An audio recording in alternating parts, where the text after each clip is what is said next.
endurance. Aptitude à résister à la fatigue, à la souffrance.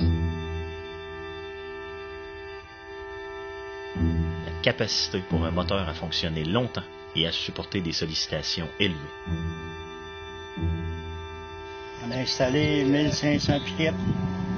On a mis de la barrière, on a drillé dans la roche, puis c'est dur, mais c'est motivant, c'est plaisant.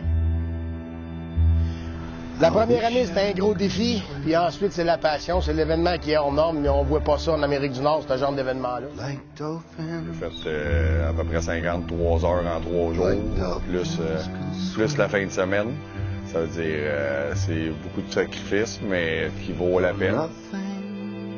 C'est la grosse source d'adrénaline que ça procure. C'est ça, si je m'implique là-dedans, je pense parce que j'y crois, puis c'est pour voir aussi la relève, sont capables d'en faire autant, sinon plus. Fait que je vais aussi à titre d'être exemplaire aussi avec les jeunes, si on veut. Là.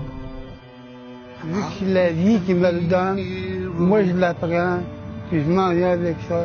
Puis je passe une belle fin de semaine avec vous autres. Merci.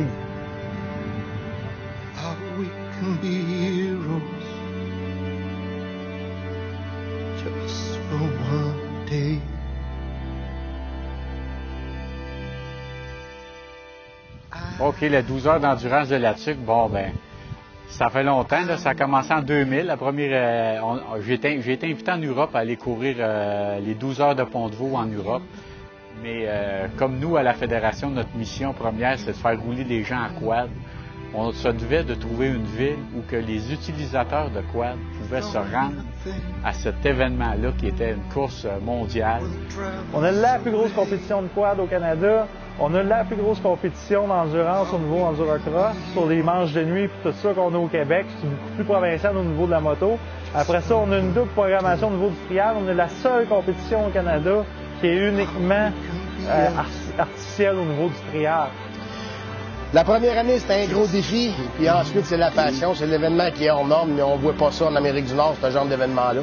Puis vraiment le trip, carrément le trip, avoir du plaisir avec ma gang. Puis le quad, je pense que c'est le sport qui a de l'avenir, puis c'est de continuer à faire cet événement-là pour promouvoir ce sport-là. C'est incroyable les efforts qui sont faits pour moi. Si les bénévoles ne seraient pas là, il n'y a rien qui tiendrait, parce que une personne ne peut pas faire ça, une municipalité ne peut pas faire ça. Par rapport au travail sur le terrain, c'est beaucoup d'ouvrage avant l'événement. Moi, personnellement, j'ai été 2 semaines ici à temps plein. J'ai lâché mon ouvrage. J'ai pris des vacances au travail pour venir m'impliquer. Il y a des gens qui étaient déjà ici depuis 2 semaines.